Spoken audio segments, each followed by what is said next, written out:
অতীতের সব রেকর্ড ভেঙে কিশোরগঞ্জের পাগলা মসজিদের দান বাক্সে মিলেছে 15,90,80,000 টাকা।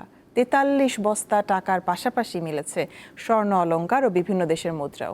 প্রায় 600 মানুষ 14 ঘন্টায় এই টাকা গুনতে সক্ষম হয়। শনিবার সকাল 7টা একে একে খোলা হয় কিশোরগঞ্জের আলোচিত পাগলা মসজিদের বড় বড় দান বাক্সগুলো। অতিরিক্ত জেলা ম্যাজিস্ট্রেট ও দান বাক্স খোলা কমিটির আহ্বায়ক মোহাম্মদ এরশাদুল আহমেদের তত্ত্বাবধানে এবং জেলা প্রশাসক সোহানা নাসরিন ও অতিরিক্ত পুলিশ সুপার নাজমুস সাকিব খানের উপস্থিতিতে সবগুলো বাক্স খোলা হয়।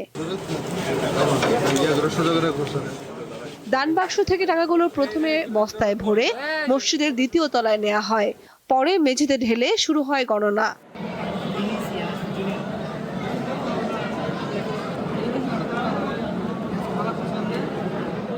টাকা গণনায় অংশ নেন পাগলা মসজিদ সংলগ্ন মাদ্রাসার 110 শিক্ষার্থী, আল জামিয়াতুল ইমদাদিয়া মাদ্রাসার 300 জন শিক্ষার্থী, মসজিদের 33 জন স্টাফ ও রূপালী ব্যাংকের 130 কর্মকর্তা। 10 টাকা, 20 টাকা, 50 টাকা, 100 টাকা, এভাবে আমরা 1000 টাকা, 500 টাকা এভাবে আমরা পাইতেছি।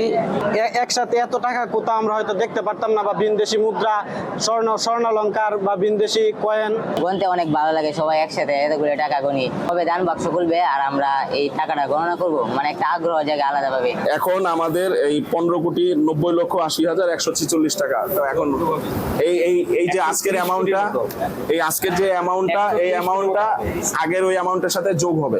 পাগলা মসজিদের দান বাক্স খোলার খবর শুনে দূর দূরান্ত থেকে আসা বহু মানুষ মসজিদের আশপাশে ভিড় করেন। টাকা গণনা থেকে শুরু করে ব্যাংকে পৌঁছে দেয়া পর্যন্ত দায়িত্ব পালন করেন পুলিশের বেশ কয়েকজন সদস্য। গত বছরের 27 ডিসেম্বর কিশোরগঞ্জের পাগলা মসজিদের দান বাক্স খুলে পাওয়া গিয়েছিল 11,78,00,000 টাকা।